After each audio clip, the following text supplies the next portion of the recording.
Assalamualaikum warahmatullahi wabarakatuh. Selamat pagi semuanya.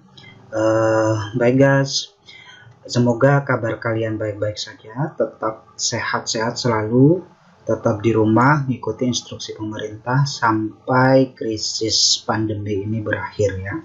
Oke, kali ini kita akan membuat video tutorial. Saya akan membuatkan kalian video tutorial tentang bagaimana caranya membuat proposal yang kita turunkan langsung dari artikel penelitian ya. Nanti saya akan pilih salah satu artikel penelitian yang teman kalian submit ketika saya memberikan tugas tentang mengidentifikasi bagian-bagian tertentu di dalam artikel.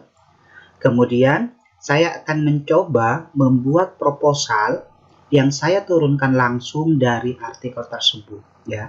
Nanti video tutorial ini bisa kalian jadikan acuan atau panduan bagaimana caranya kalian itu menyusun proposal kalau kalian misalnya mereplikasi suatu artikel. Oke, baik. Saya di sini telah membuka template tugas sesuai dengan struktur proposal yang saya minta ke kalian di tugas pra-UTS kemarin. Ini saya akan menyusun proposalnya, basisnya nanti bagian-bagiannya menggunakan template ini. Kemudian saya akan mencoba mendownload salah satu artikel yang disubmit oleh teman kalian ya. Ini saya ambil secara random. Kemarin tugasnya judulnya bentar ini ya. Oke, saya lihat tugasnya ya, saya ambil secara random. Oke, Hasan ya, punya Hasan ya. Kita tunggu ya.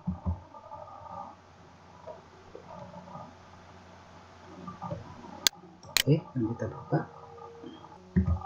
Oke, baik, ini udah kebuka ya filenya. Ini salah satu artikel dari Emerald ya, judulnya The Effect of Equity and Bond Issues on Sustainability Disclosure, Family versus Non-Family Italian Firm. Oke.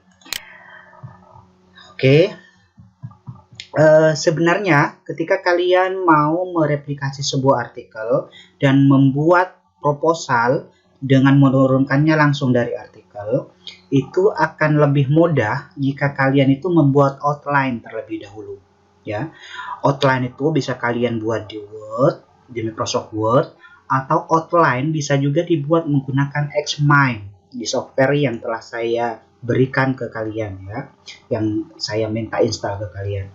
Jadi kita buat rangka besarnya dulu, subbagian-subbagiannya dulu apa yang dibutuhkan, lalu nanti kita isi pelan-pelan ya. Antara bagian satu dengan bagian lainnya kita isi pelan-pelan, kita buat outline-nya terlebih dahulu. Nah, biasanya pembuatan outline ini akan sangat membantu terutama bagi peneliti pemula ya, apalagi kalian ya yang baru belajar tentang penelitian. Jadi dengan membuat outline itu akan mampu memandu kalian apa yang harus kalian lakukan, di jalan mana kalian harus tetap berjalan gitu ya, karena udah dibentengi, dibatasi kan dengan outline gitu. Itu akan sangat membantu. Tetapi bagi peneliti yang telah berpengalaman, outline mungkin pada titik tertentu nggak terlalu relevan, sehingga bagi peneliti yang berpengalaman mungkin dia akan langsung menuliskan tanpa harus buat outline macam-macam ya. Jadi untuk kali ini saya akan mencoba langsung menuliskan outline-nya di sini ya, di template tugas ini. Oke. Nah, sekarang kita lihat judulnya The Effect of Equity and Bond Issues on Sustainability Disclosure. Kalau diterjemahkan ke dalam bahasa Indonesia, ini artinya pengaruh penerbitan saham dan obligasi terhadap pengungkapan keberlanjutan. Pengungkapan keberlanjutan itu biasanya perusahaan-perusahaan yang memiliki kepedulian tinggi terhadap keberlangsungan lingkungan, terhadap isu-isu sustainability, biasanya dia akan mencoba menjelaskan di laporan keuangannya terkait hal-hal tersebut. Dia mencoba transparan ke publik tentang apa-apa yang telah dilakukan untuk mendukung keberlangsungan lingkungan tersebut di laporan keuangan. Nah, sustainability disclosure itu adalah seberapa transparan atau tingkat transparansi perusahaan ketika perusahaan itu mau mengkomunikasikan kepeduliannya terhadap lingkungan, seberapa transparan dia mengungkapkannya di laporan keuangan. Itu maksudnya sustainability disclosure. Nah, kalau dilihat di judul, ini pengaruh penerbitan obligasi dan penerbitan saham terhadap pengungkapan keberlanjutan perusahaan keluarga versus perusahaan non-keluarga di Italia. Ini ada beberapa variabel penting ya. Kalian harus tahu dulu variabel penting yang kemudian coba disorot oleh peneliti. Nah, ini ada 4 variabel penting ya. Oke, kembali ke sini ya. Ini ada 4 variabel penting ya. Pertama itu adalah variabelnya, kita cantumkan dulu di sini ya. Variabel pertamanya itu terkait dengan penerbitan saham ya. Tuh, penerbitan saham ini equity issues ya. Kemudian bond issues itu kemudian penerbitan obligasi. Penerbitan obligasi. Kemudian yang ketiga itu sustainability disclosure-nya atau pengungkapan isu pengungkapan keberlanjutan, gitu aja ya biar lebih pendek. Kemudian yang keempat itu family firm ya, perusahaan keluarga. Nah, ini kan perusahaan keluarga versus perusahaan non keluarga. Jadi ada 4 variabel utama. Nah, dari melihat judul ini kita dapat membayangkan sekilas bahwa dia mencoba menghubungkan variabel-variabel ini satu sama lain di dalam penelitiannya ya. The effect of equity and bond issues on sustainability disclosure ya. Tapi saya belum mendapat gambaran secara utuh bagaimana dia itu mencoba menggambarkan, menghubungkan 4 variabel itu satu sama lain ya. Kalau sekilas ya, dia itu menghubungkannya, mencoba mencari tahu apakah pengungkapan keberlanjutan itu ya, apakah pengungkapan keberlanjutan itu dipengaruhi oleh penerbitan obligasi dan penerbitan saham. Ya, ini sekilas. Sedangkan perusahaan keluarganya di sini belum kelihatan perannya itu di mananya gitu ya. Dari judulnya belum kelihatan. Oke. Kita skimming, kita skimming artikelnya, kita lihat secara lebih lanjut bagaimana dia memposisikan variabel-variabel ini satu sama lainnya. Oke. Nah, sekarang coba kita lihat tujuannya ya. Kalau di abstrak kan dia mencantumkan tujuannya. Di sini disebutkan bahwa paper ini bertujuan untuk meneliti sikap perusahaan terhadap pelaporan keberlanjutan untuk memfasilitasi penambahan modal eksternal dan dampak kepemilikan yang dikendalikan secara ultimate kepada pengungkapan. Nah, itu kalau diterjemahkan ke dalam bahasa Indonesia ya. Nah, kita kemudian dapat melihat sekilas di sini bahwa yang menjadi titik sorot itu sustainability reporting-nya ya, sustainability disclosure-nya, yaitu isu pengungkapannya. Tapi saya juga belum begitu ngeh 100% masih modelnya itu kan kayak gimana. Karena itu untuk memulainya kalian bisa skimming, sebenarnya kalian cari pertanyaan penelitiannya. Cuma pertanyaan penelitian itu biasanya jarang dinyatakan secara eksplisit di paper. Kalau di proposal atau laporan biasanya dia ada, tetapi ketika dia sudah dipublikasikan di paper hasil penelitian, pernyataan penelitian itu dia membaur ke dalam introduction biasanya ya, membaur ke dalam pendahuluan, sehingga kalian harus mengidentifikasinya sendiri ya, mengidentifikasinya sendiri, dan itu butuh keahlian. Nah, kenapa pertanyaan penelitian yang harus kita temukan? Karena pertanyaan penelitian itu pada prinsipnya di proposal atau laporan penelitian itu adalah komponen sentral, komponen paling penting ya dari keseluruhan penelitian. Komponen-komponen lainnya kayak tujuan, metode, literatur review itu ditambahkan ke pertanyaan, ditambahkan untuk mendukung kebutuhan menjawab pertanyaan penelitian. Sehingga penting untuk mengetahui pertanyaan penelitian dari sebuah penelitian itu apa. Cuma karena jarang terungkap secara eksplisit di paper, maka susah mengidentifikasinya. Karena itu, cara terdekat yang paling mudah untuk mengidentifikasi pertanyaan penelitiannya itu apa paper ini, kalian identifikasi hipotesisnya. Ya, kenapa hipotesisnya yang harus kalian identifikasi? Karena biasanya hipotesis itu diturunkan secara spesifik dari pertanyaan penelitian.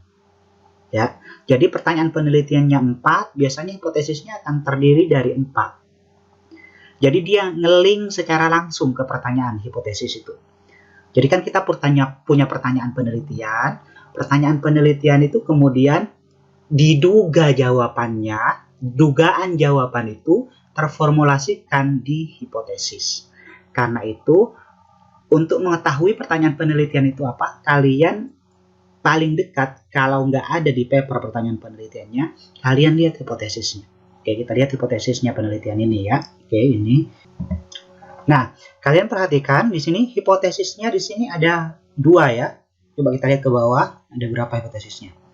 Ada 4. Oke, ada 4. Kita lihat di sini dia memiliki H1A, H1B, H1, H2A dan H2B. H1A itu dia hipotesisnya, rumusannya dia pengungkapan keberlanjutan berhubungan positif dengan penerbitan saham. Oke, sekarang kita salin ya, berarti kita ini hipotesis, kita salin di sini. Nah, hipotesis itu biasanya di sini ya. Ini saya tambahkan di sini bagiannya ya. Ini kajian literaturnya secara spesifik. Bentar ya. Kedua, pengembangan hipotesis. Pengembangan hipotesis. Nah, hipotesisnya saya cantumkan di sini ya. Hipotesis pertama adalah H1A ya. Hipotesisnya. Hipotesis pertama berarti pengungkapan berkelanjutan berhubungan positif ya dengan penerbitan saham. Oke. Pengungkapan berkelanjutan oke.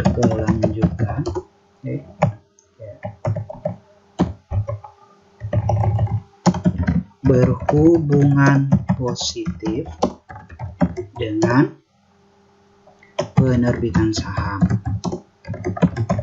Nah, sekarang H1B tadi apa? Pengungkapan berkelanjutan berhubungan positif dengan penerbitan obligasi.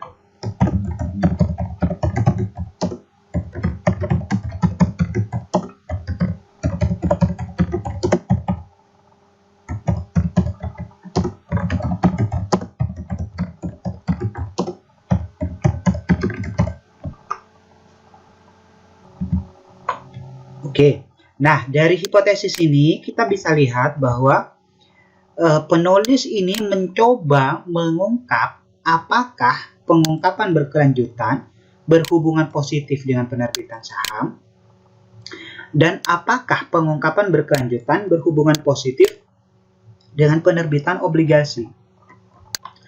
Masalahnya hubungannya itu apa yang ingin disorot ini sebenarnya ya? Apakah hubungan resiprokal ataukah hubungan kausalitas? Ini belum terungkap dari redaksi ini ya, karena dia itu H1A-nya dia bilang cuma hubungan positif, padahal hubungan itu dalam konteks penelitian bisa resiprokal ya, ini ya, hubungan resiprokal, ada hubungan kausalitas ya, kausalitas namanya. Hubungan resiprokal itu adalah hubungan antara dua variabel atau lebih ya, tapi masing-masingnya tidak saling mempengaruhi satu sama lain, tapi berhubungan. Jadi kalau digambarkan kayak seperti ini misalnya. Coba terlihatnya. Oke, saya pakai ini aja lah ya. Oke. Nah, ini misalnya kayak ini ya. Saya kasih label, ini variabel A misalnya ya. Kita copy. Ini variabel B. Nah, kalau hubungan resiprokal itu gambarnya kayak gini lah.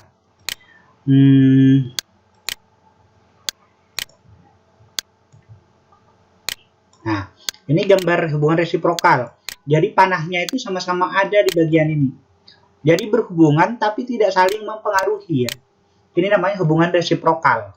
Biasanya dia akan diteliti menggunakan korelasinya aja, hubungan resiprokal. Sementara kalau hubungan kausalitas itu beda. Ya, kalau hubungan kausalitas, saya copy ini.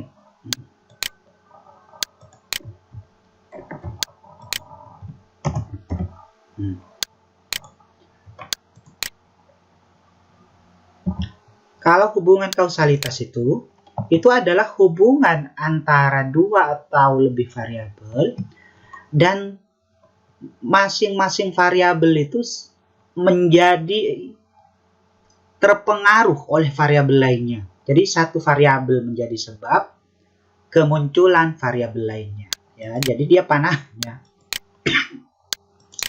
Panahnya itu begini, misalnya, nah ini, ya, ini namanya hubungan kausalitas, ya. Jadi ini A itu menjadi sebab munculnya variabel B. Ya, hubungan kausalitas ini kalau dalam konteks penelitian biasanya dibahasakan pengaruh ya, pengaruh A terhadap B. Berarti A dipandang sebagai variabel yang menjadi sebab munculnya variabel B. Variabel B ini sering disebut dengan variabel dependen, variabel terikat karena keberadaannya terikat oleh variabel lain. Sementara variabel A itu sering disebut sebagai variabel independen atau bebas karena keberadaannya tidak terikat kepada variabel lainnya. Karena itu disebut variabel bebas. Nah, ini hubungannya itu yang di sini. Ini sebenarnya yang pengen diungkap itu positifnya itu hubungan resiprokal atau hubungan kausalitas. Kalau kita lihat di hipotesisnya, redaksinya ya, itu tidak ini ya, tidak mengungkapkan itu secara spesifik. Tetapi kalau kita lihat judul dari penelitian ini, judulnya itu The Effect of Equity and Bond Issues on Sustainability Disclosure. Ini tampaknya adalah hubungan kausalitas ya, karena dampak dari penerbitan saham dan obligasi, berarti dia menganggap bahwa penerbitan saham dan penerbitan obligasi itu sebagai sebab dari munculnya sustainability disclosure. Ini hubungan kausalitas kalau dilihat dari judulnya ya. Tapi untuk meyakinkan kita coba lihat ke bawah.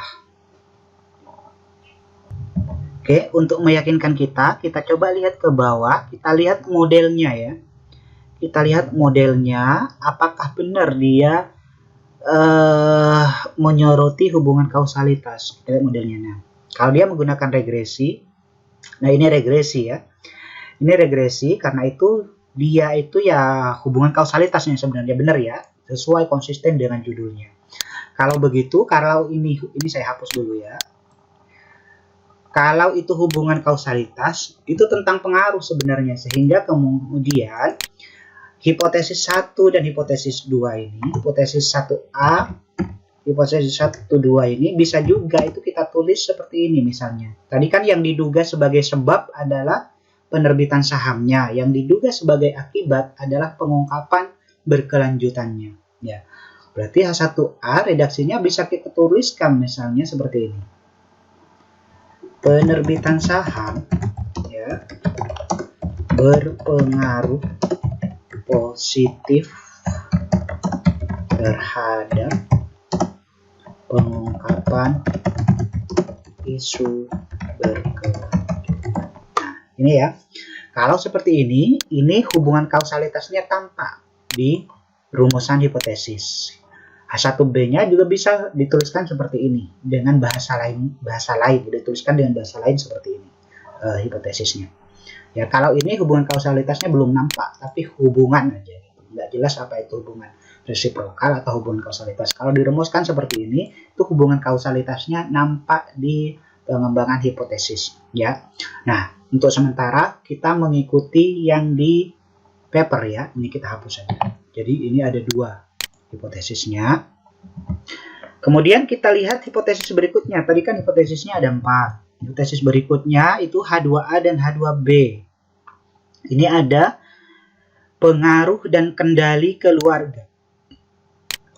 Pengaruh dan kendali keluarga memiliki dampak moderasi terhadap hubungan antara pengungkapan berkelanjutan dan penerbitan saham. H2B-nya itu adalah pengaruh dan kendali keluarga memiliki dampak intensifier pada hubungan antara isu pengungkapan dan penerbitan saham. Ya, pengungkapan berkelanjutan dan penerbitan saham. Kita tuliskan dulu ya. Nanti saya coba jelaskan maksudnya. H2A berarti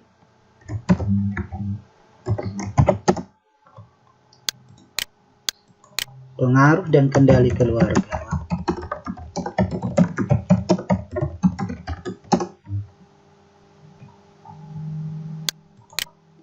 memiliki dampak moderasi pada hubungan antara pengungkapan keberlanjutan dan penerbitan saham. Saya menuliskannya begini aja. Pengaruh dan kendali keluarga memoderasi hubungan gitu ya, moderasi hubungan antara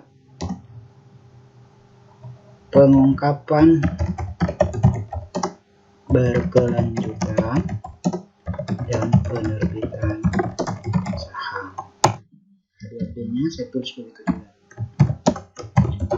Pengaruh dan kendali keluarga memoderasi hubungan antara pengungkapan berkelanjutan dan penerbitan obligasi.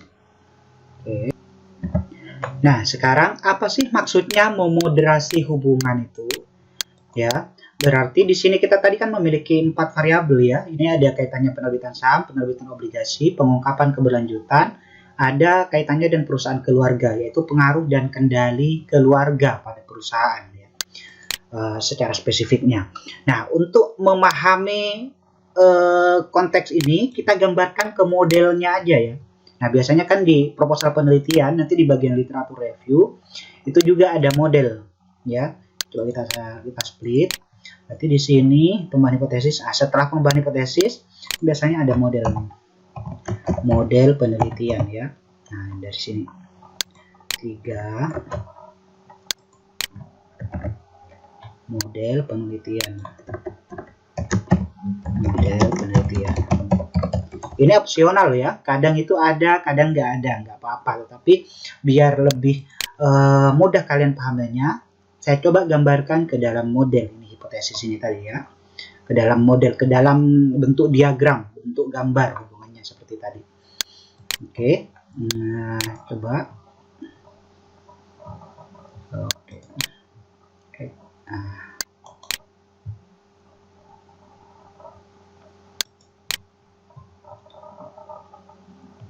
Ini tadi apa? Pengungkapan berkelanjutan ya, ada variabelnya ya, pengungkapan berkelanjutan. Kita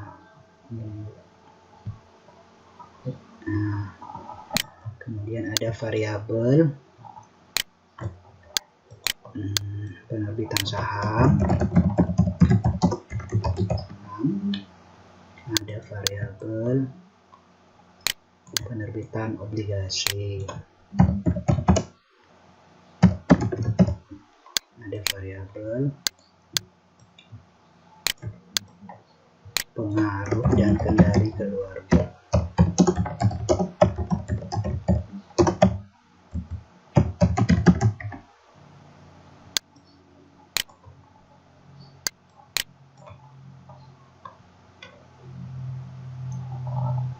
Nah, sekarang coba kita susun ya. Coba kita susun modelnya. Berarti pengaruh berkelanjutan ini sebagai variabel dependen ya. Kita labeli dengan Y ya. Kita labeli dengan Y. Nah, ini variabel terikat ya, variabel terikat. Kemudian penerbitan saham ini kita labeli dengan X1 yaitu variabel independen 1. Ini kita labeli dengan X2 variabel independen 2.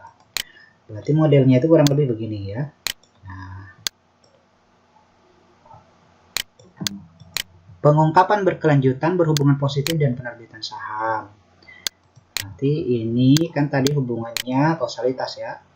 Nah, oke.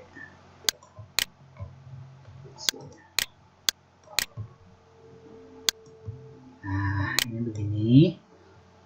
Kemudian ini H1A ya berarti ya. Ini H1A. Ini H1B-nya. Kembali ya. Nah, ini H1A yang ke sini, ini ya. H1A, ini H1B. Kemudian H2A, pengaruh dan kendali keluarga memoderasi hubungan antara pengungkapan berkelanjutan dan penerbitan saham. Nah, ini maksudnya memoderasi itu apa sih, Pak? Memoderasi itu maksudnya itu memperlemah atau memperkuat hubungan. Jadi misalnya dia kan mengungkapkan seperti ini bahwa ketika perusahaan ini berarti saya coba ungkap maksudnya ya. Yang pertama ini hipotesis pertama ya. Pengungkapan berkelanjutan berhubungan positif dengan penerbitan saham. Maksudnya begini. Perusahaan itu menduga bahwa ketika perusahaan ada intensi untuk menerbitkan kembali saham di masa mendatang, ini ya, ada intensi untuk menerbitkan kembali saham di masa mendatang, misalnya tahun depan, maka perusahaan itu akan mencoba meningkatkan transparansinya terhadap pengungkapan keberlanjutan di laporan keuangan. Itu ya, saya kira siap. Jadi kalau misalnya tahun depan, saya manajer perusahaan nih, tahun depan perusahaan direncanakan akan menerbitkan saham, menawarkan saham ke publik atau menerbitkan obligasi. Ketika perusahaan itu menawarkan saham atau obligasi ke publik, harapannya kan investor itu tertarik untuk membeli saham yang ditawarkan oleh perusahaan. Supaya investor itu tertarik, perusahaan itu mencoba memperbaiki laporan keuangan, mencoba mengkomunikasikan ke publik bahwa dia itu punya concern, kepedulian terhadap isu-isu keberlanjutan, isu-isu keberlangsungan lingkungan misalnya, gitu ya. Nah, karena itu dia mencoba lebih transparan, meningkatkan pengungkapannya terhadap isu-isu keberlanjutan di laporan keuangan kalau dia itu misalnya ada rencana untuk menerbitkan saham atau obligasi. Itu maksudnya ya, H1A dan H1B. Nah, moderasi itu maksudnya gimana? Moderasi itu maksudnya misalnya kalau ini terbukti nanti hubungannya positif, itu artinya bahwa ketika perusahaan itu ada rencana untuk menerbitkan saham, H1A misalnya terbukti positif nanti ketika dibuktikan ya. Ketika perusahaan, itu artinya ketika perusahaan, dari keluarga di dalam perusahaan, itu akan mempengaruhi hubungan ini. Pengaruhnya itu bisa memperkuat atau memperlemah, itu namanya memoderasi. Sehingga di sini, pengaruh dan kendali keluarga bisa kita labeli misalnya sebagai Z ya. Ini namanya variabel dependen, variabel independen 1, variabel independen 2, ini namanya variabel moderasi ya. Nah, ini berarti model penelitiannya kurang lebih begini nanti. Ya, kan kita oke, kita coba tarik bawah, enggak usah ya. Nah, ini begini ya. Jadi kajian literatur pengembangan hipotesisnya ini udah hipotesisnya seperti meningkatkan pengungkapan isu-isu keberlanjutan di laporan keuangan. Itu kalau positif. Tetapi ya, hubungan positif ini itu bisa jadi lebih lemah atau lebih kuat kalau ada intervensi dari kepemilikan keluarga, pengaruh dan kendali keluarga. Itu maksudnya ya. Memoderasi itu maksudnya adanya kendali keluarga di perusahaan, karena adanya kepemilikan keluarga di perusahaan menyebabkan pengungkapan berkelanjutan itu lebih lemah atau lebih kuat.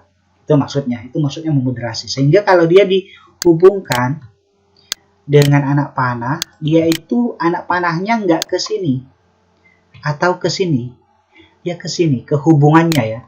Ya, ini ketika saya menariknya ke sini, ini berarti H2A ya. Pengaruh dan kendali keluarga memoderasi hubungan antara pengungkapan berkelanjutan dan penerbitan saham. Ya. Nah, ini H2A, ini H2B nih. Ya. Jadi gambarnya dia kurang lebih begini ya. Kalau dia lihat dari hipotesis, gambar modelnya dia kurang lebih begini. Ini artinya bahwa dia menduga bahwa adanya intervensi kendali keluarga di dalam perusahaan itu akan mempengaruhi hubungan ini. Pengaruhnya itu bisa memperkuat atau memperlemah. Itu namanya memoderasi. Sehingga di sini pengaruh dan kendali keluarga bisa kita labeli misalnya sebagai Z. Ya, ini namanya variabel dependen, variabel independen 1, variabel independen 2. Ini namanya variabel moderasi. Ya. Nah, ini berarti model penelitiannya kurang lebih begini nanti. Ya, kan kita. Oke, kita coba tarik bawah. Enggak usah ya. Nah, ini begini ya. Jadi kajian literatur pengembangan hipotesisnya ini udah, hipotesisnya seperti ini.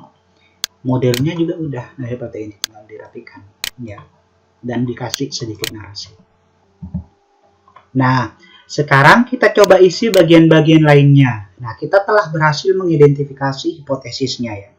Sekarang kita isi pertanyaannya. Tadi kan saya bilang bahwa seharusnya kalian itu atau kita ketika mau mereplikasi artikel, kita mencari pertanyaan penelitian di artikel itu terlebih dahulu. Kenapa? Karena pertanyaan penelitian itu adalah komponen sentral dari sebuah penelitian. Komponen-komponen lain di proposal dan laporan itu pasti ditambatkan, diturunkan dari pertanyaan ya, untuk mendukung kebutuhan kita di dalam menemukan jawaban atas pertanyaan penelitian. Tetapi karena biasanya di paper jarang ada yang menyatakannya secara eksplisit, saya tadi menyarankan kalian lihat rumusan hipotesisnya, karena rumusan hipotesis biasanya linking secara otomatis ke pertanyaan. Nah, ini kita coba susun pertanyaan penelitian dari hipotesis ini. Jadi pertanyaan pertama, kalau hipotesisnya seperti ini, itu adalah ya. Pertanyaan pertamanya itu berarti apakah ya tadi ya, apakah penerbitan saham ya, penerbitan saham berhubungan positif ya, berhubungan positif, apakah pengungkapan berkelanjutan, kita ikuti ini ya,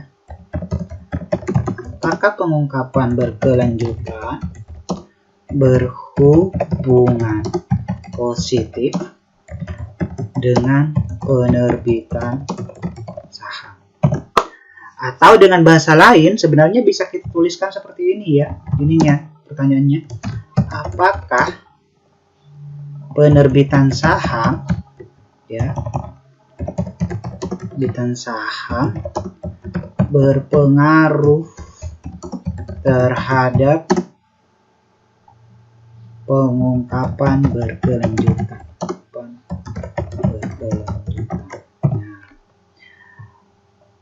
Oke, berpengaruh positif terhadap ini ya, berpengaruh positif terhadap pengungkapan berkelanjutan. Nah, bisa seperti ini. Tapi kita ambil yang pertama biar match dengan hipotesisnya aja ya. Redaksinya seperti ini. Apakah pengungkapan berkelanjutan berhubungan positif dengan penerbitan saham? Nah, yang kedua, kemudian apakah pengungkapan berkelanjutan berhubungan positif dengan penerbitan obligasi? Oke, yang ketiga, apakah pengaruh dan kendali keluarga ya memoderasi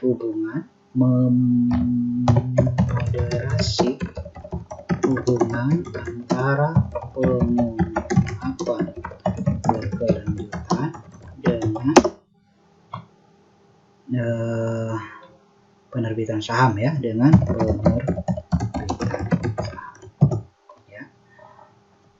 Yang keempat itu adalah apakah ya pengaruh dan kendali keluarga memoderasi hubungan antara pengungkapan berkelanjutan dengan penerbitan saham.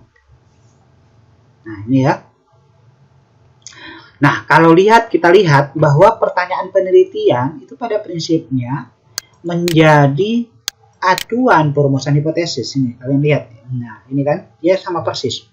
Nah, tetapi kalau hipotesisnya H1A, H1B, H2A, H2B, harusnya pertanyaan penelitiannya ini ya, harusnya pertanyaan penelitiannya itu cuma 2 ini. Sehingga dia tampaknya pertanyaan penelitiannya itu digabung kayak gini. Apakah pengungkapan berkelanjutan berhubungan positif dengan penerbitan saham dan obligasi? Ini ya.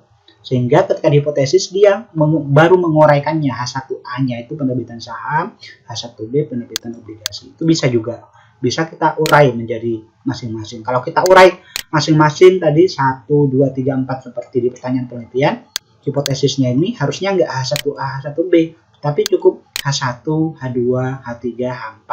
Biar sinkron dengan pertanyaan penelitian ya. Itu masalah teknis, not big deal. Bukan sesuatu yang sangat-sangat urgen untuk dikritisi ya. Oke, sekarang kita gabung seperti ini aja ya. Biar tampak sinkron dengan hipotesisnya. Nah, berarti yang 2, ini 2 berarti ini. Dengan penerbitan saham dan obligasi. Oke. Nah, ini pertanyaan penelitiannya sebenarnya sudah ketemu nih. Dan setelah kita mencoba mengidentifikasi perumusan hipotesisnya. Nah, kalau pertanyaan penelitiannya udah ketemu, kita bisa menurunkannya ke tujuan. Misalnya ya, ke tujuan penelitiannya. Tujuan penelitiannya apa? Tinggal ini di copy aja. Ya. Tujuan penelitiannya. Ya. Oke. Ini di copy aja. Berarti tujuannya untuk menguji hubungan ya. Untuk menguji hubungan pengungkapan berkelanjutan dengan penerbitan saham dan obligasi. Udah itu aja. Untuk menguji di sini juga untuk menguji pengaruh moderasi ya. Pengaruh moderasi dari kendali keluarga untuk menguji pengaruh dampak moderasi. Untuk menguji dampak moderasi dari pengaruh dan kendali keluarga terhadap hubungan antara pengungkapan berkelanjutan dan penerbitan saham dan obligasi. Ini udah jadi kalian pertanyaan penelitian, tujuan penelitiannya udah jadi. Nah, sekarang kita ke kontribusi dulu. Oke, kontribusi penelitian. Oke, kita lihat papernya lagi. Sekarang kita ke kontribusi penelitian. Kita lihat ya di papernya ya. Kalau kontribusi secara teoritis biasanya akan gampang kita jumpai ya. Kalian baca di abstrak. Kalau abstraknya itu tersusunnya seperti ini ya, ada bagian-bagian tertentu di abstrak. Biasanya jurnal-jurnal di Emerald dia menggunakan struktur abstrak seperti ini ya.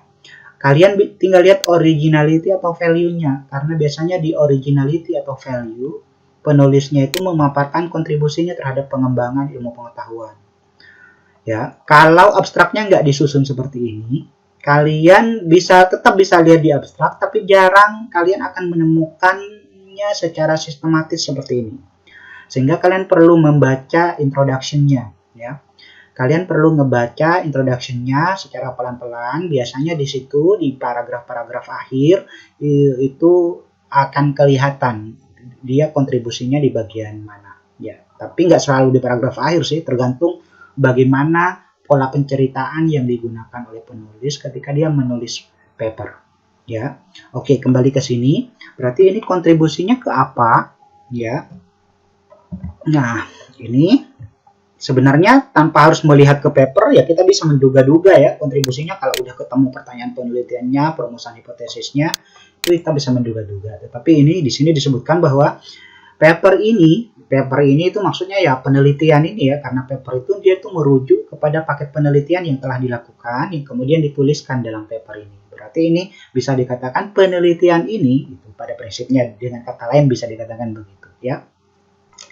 Paper ini berkontribusi terhadap penelitian-penelitian di bidang sustainability dengan cara menunjukkan hubungan kepemilikan ultimate, ya, dan pendanaan perusahaan, ya, dan pendanaan perusahaan. Ini ya, apa namanya? Kalian tantangannya salah satunya itu kalau membaca paper itu di bahasa Inggris, ya. Sometimes udah bahasa Inggris kita itu nggak terlalu bagus. Kadang kita dapati paper dari orang-orang yang non-native, sehingga mereka juga menulisnya itu kadang nggak terlalu bagus juga, sehingga kadang kita perlu waktu untuk memahami ketika kita membaca kalimat per kalimat itu, ya. Oke. Ini berarti ini kontribusinya ya, dia itu lebih pertama kepada isu sustainability, ya, kepada isu sustainability, ya, di bidang. Nah, kita tuliskan aja di sini. Penelitian ini, ya, berkontribusi secara teoritis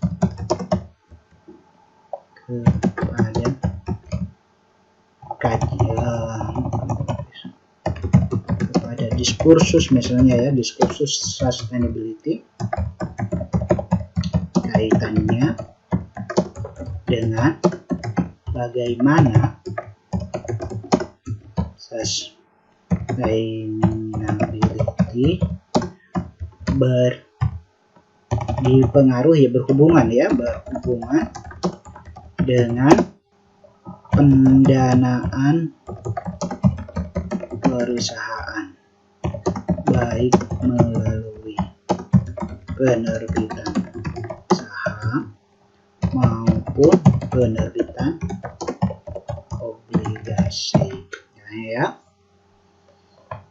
Boleh lihat lagi. Moreover, selain itu, penelitian ini juga berkontribusi terhadap literatur perusahaan keluarga dengan cara menyoroti dampak dari kendali keluarga, ya, terhadap firm disclosure, atau terhadap isu pengungkapan tadi. Berarti bisa kita tuliskan juga bahwa selain kontribusi tadi, penelitian ini bisa kita tuliskan juga ya, selain itu, misalnya ya, selain itu penelitian ini juga berkontribusi terhadap, ya,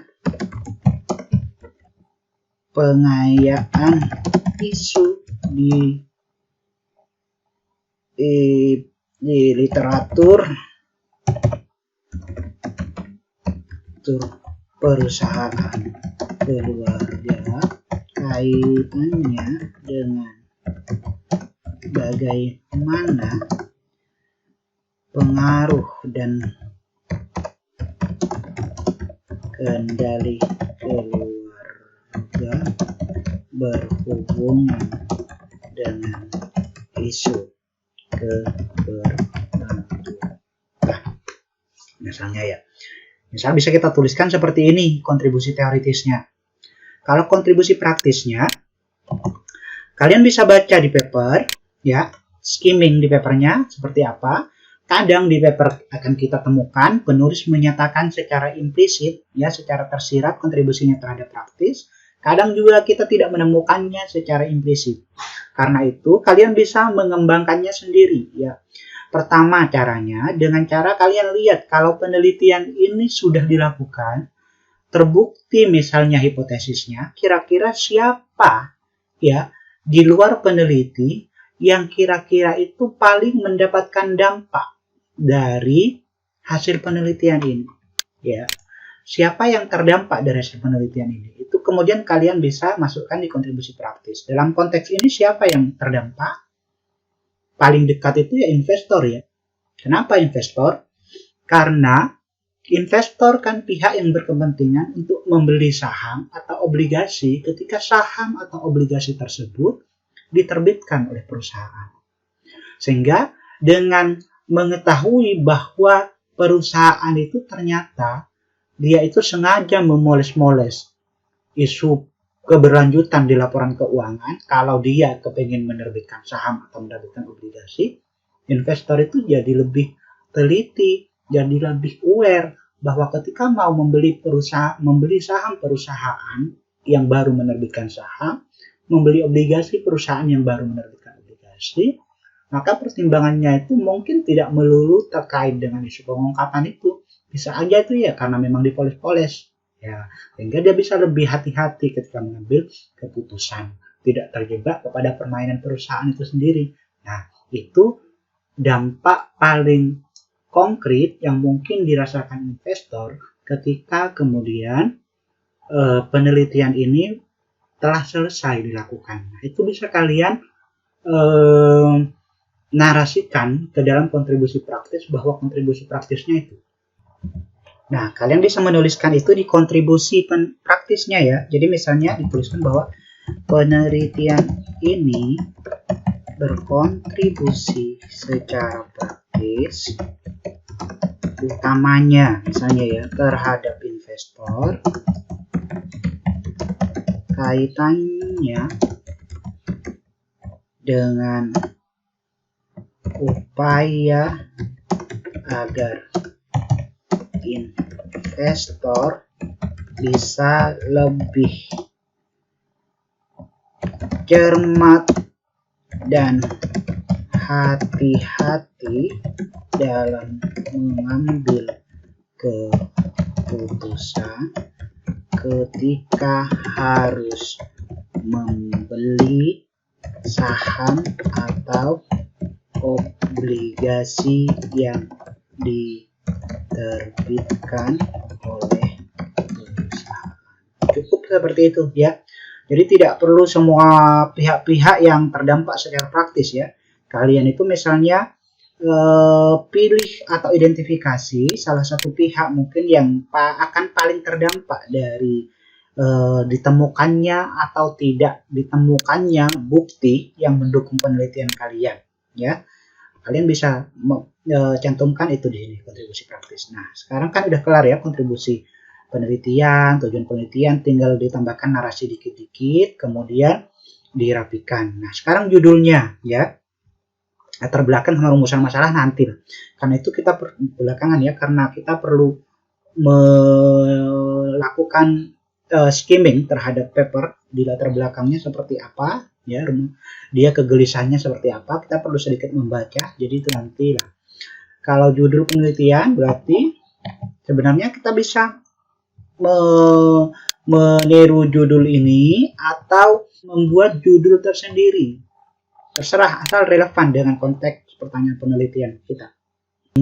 Untuk kepentingan ini misalnya saya kasih judul misalnya pengaruh, misalnya ya, pengaruh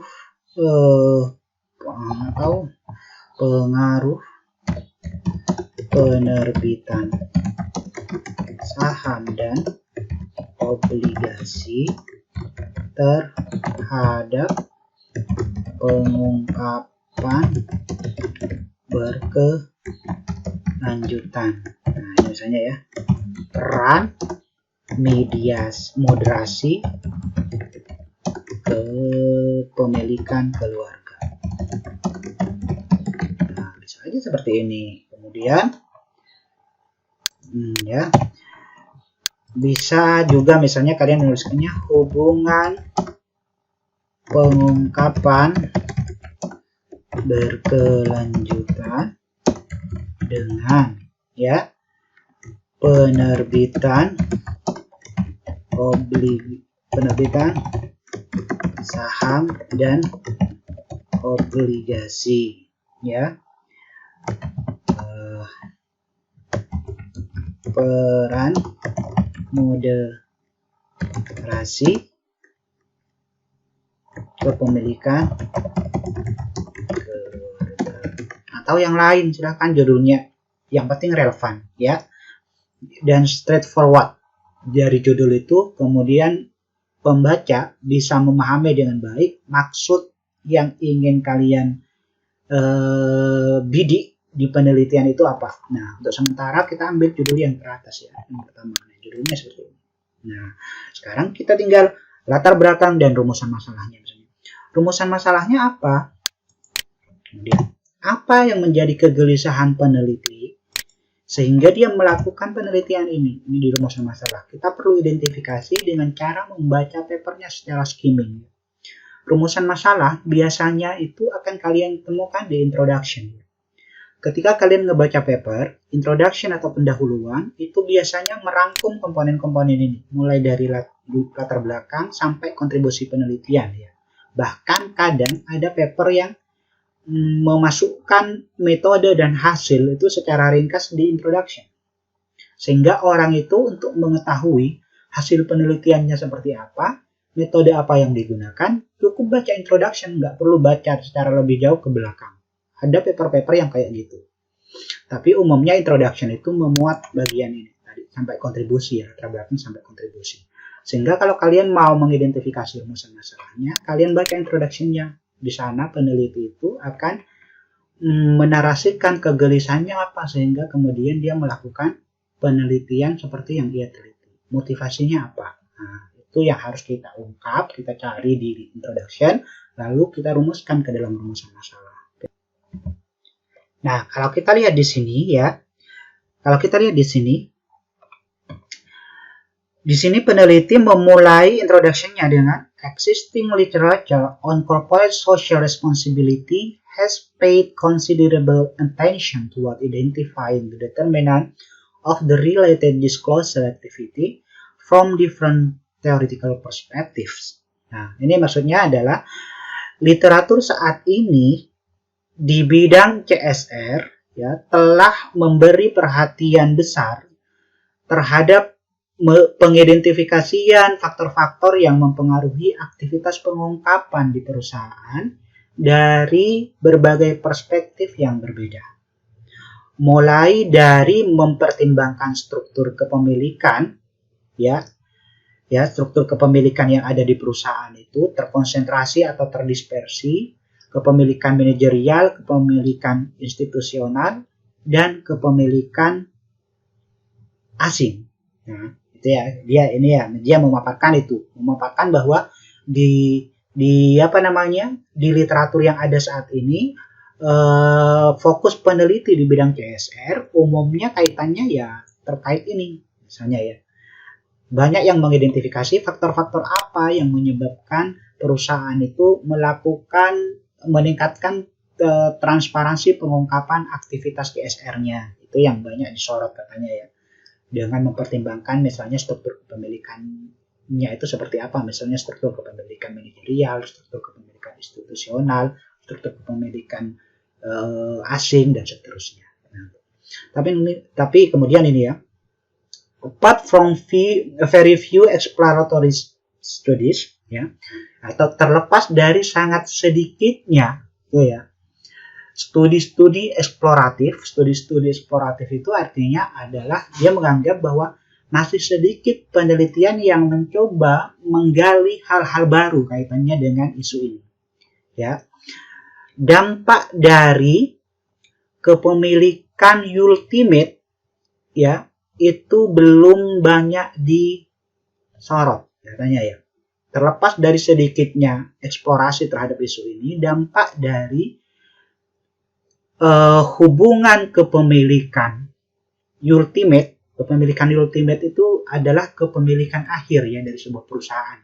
Kepemilikan akhir itu biasanya diidentikan siapa pemilik akhir dari perusahaan itu. Jadi misalnya perusahaan A itu bisa aja dimiliki oleh perusahaan B dimiliki oleh perusahaan C, perusahaan C ternyata dimiliki oleh perusahaan D itu yang memiliki siapa? Ya ternyata si Mr. X misalnya. Berarti Mr. X ini adalah ultimate owner atau pemilik akhir dari perusahaan yang tadi itu. Ya, sehingga kepemilikan itu sifatnya bisa berlapis-lapis. Ya. Nah, ultimate controlling owner itu maksudnya adalah ultimate controlling owner itu maksudnya adalah dia itu dampak dari kepemilikan ultimate, kepemilikan akhir itu terhadap isu CSR itu jarang ada yang menyorot katanya ya. Nah, kepemilikan ultimate itu bisa dilihat dari kepemilikan keluarga ya. Kenapa? Karena ketika kita memiliki perusahaan dan itu adalah perusahaan keluarga, ya perusahaan keluarga itu biasanya itu adalah ultimate owner. Kenapa? Karena misalnya Bakri misalnya memiliki perusahaan A, ya kan ya? Anak-anaknya Bakri itu memiliki perusahaan A ini memiliki perusahaan B memiliki perusahaan C, sehingga C ini sebenarnya miliknya Bakri karena ultimate owner-nya dia. Perusahaan keluarga umumnya dia itu adalah pemilik ultimate ya. Sehingga dia menyoroti bahwa isu CSR katanya itu telah banyak diteliti oleh peneliti. Peneliti banyak meneliti tentang faktor-faktor yang mempengaruhi kenapa kemudian perusahaan melakukan CSR. Mempertimbangkan struktur kepemilikan kayak kepemilikan manajerial, kepemilikan institusional, sama kepemilikan asing. Tetapi jarang ada yang menyoroti kepemilikan ultimate katanya dalam bentuk kepemilikan keluarga. Nah, ini merupakan salah satu kegelisahan ya. Ini merupakan salah satu kegelisahan sehingga ini bisa menjadi rumusan masalah. Ini bisa kalian identifikasi sebagai rumusan masalah. Sehingga saya bisa tuliskan di rumusan masalah pertama misalnya adalah 1 ya.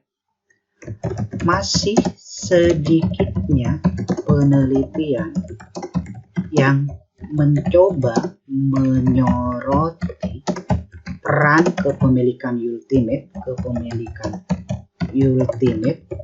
khususnya ya kepemilikan keluarga ya dalam konteks isu pengungkapan berkelanjutan. Nah, ini bisa jadi rumusan masalah ya. Kemudian rumusan masalah itu kan bisa lebih dari satu, meskipun satu aja sebenarnya udah cukup ya. Nah, kita lihat lagi, kita baca lebih lanjut ya. Nah, kita baca lebih lanjut kemudian di introduction-nya ya. Kita baca lebih lanjut di introduction-nya, skimming ya. Nah, ini external literature leaves room to investigate. Nah, ini dia itu mengindikasikan bahwa literatur-literatur yang ada saat ini itu meninggalkan ruang untuk diinvestigasi lebih lanjut. Nah, berarti dia mengidentifikasi, menarasikan kegelisahan yang dia temukan dari membaca literatur di kalimat ini ya. Nah, ini ya. Literatur yang ada saat ini meninggalkan ruang untuk diinvestigasi apakah perusahaan sebenarnya menggunakan atau memanfaatkan pengungkapan berkelanjutan untuk memfasilitasi penambahan modal eksternal. Dan apakah perilaku pengungkapan keberlanjutan perusahaan dipengaruhi oleh sifat kepemilikan ultimate-nya. Nah, ini jadi bisa jadi bisa menjadi rumusan masalah keduanya ya, sehingga kita bisa menuliskan rumusan masalah keduanya adalah misalnya ya, yang kedua adalah masih jarangnya ya peneliti yang mencoba mengaitkan ya tadi katanya mengaitkan isu pengungkapan berkelanjutan dengan isu pendanaan eksternal di perusahaan. Ya, misalnya ya, apalagi dengan moderasi kepemilikan keluarga. Nah, ini udah jadi rumusan masalah, ini udah cukup sebenarnya ya. Jadi kegelisahan ini sebenarnya udah cukup mengcover pertanyaan ini. Nah, ini kita cukup 2 aja di sini.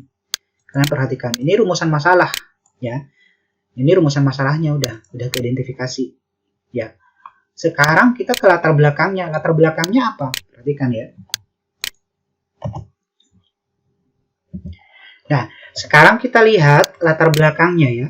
Nah, latar belakang itu biasanya dia itu membaur di introduction ini dengan rumusan masalah, dengan tujuan, dan seterusnya. Karena itu, kalian harus ngebacanya ya.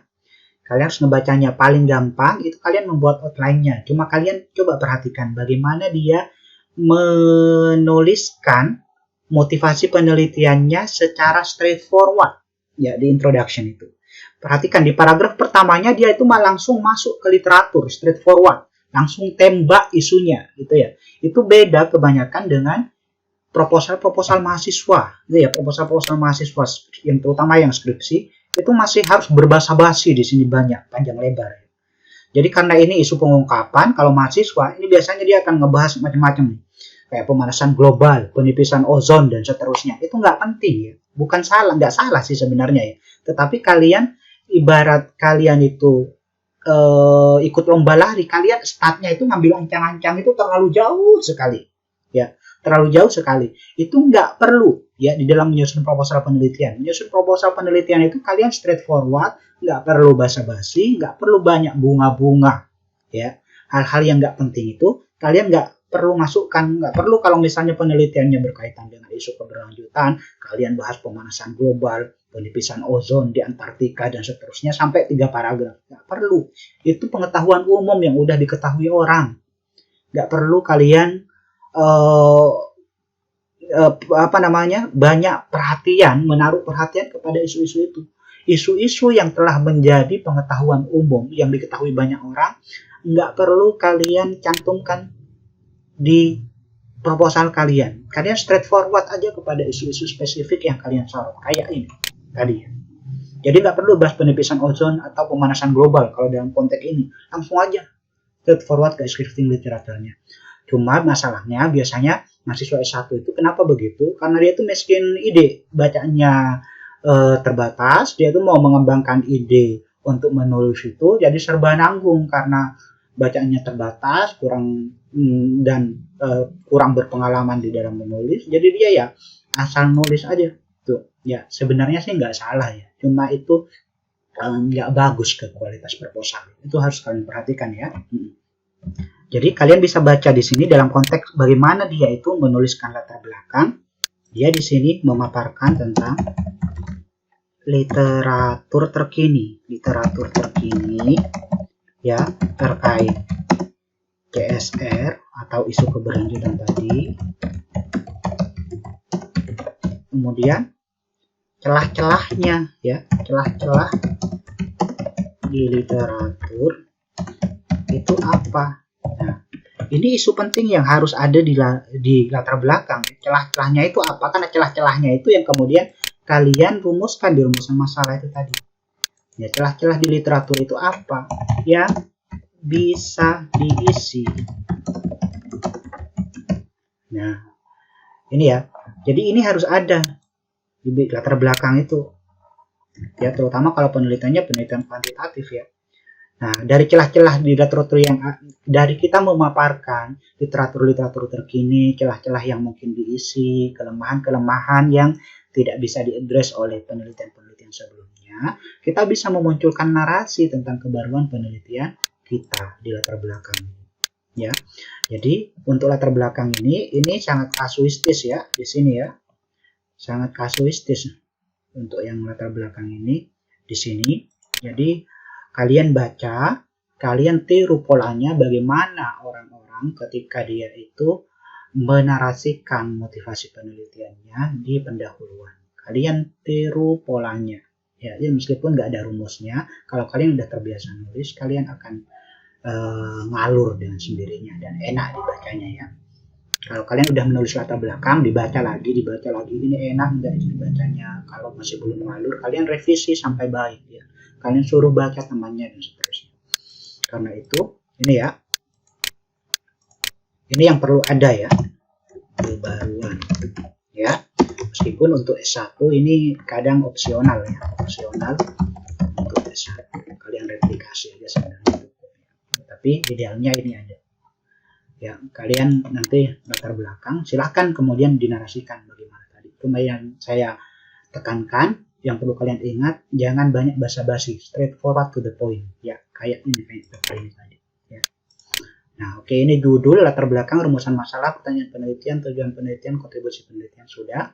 Kajian literatur udah kita isi, pengembangan hipotesis sama modelnya. Kita ke bagian lainnya ya.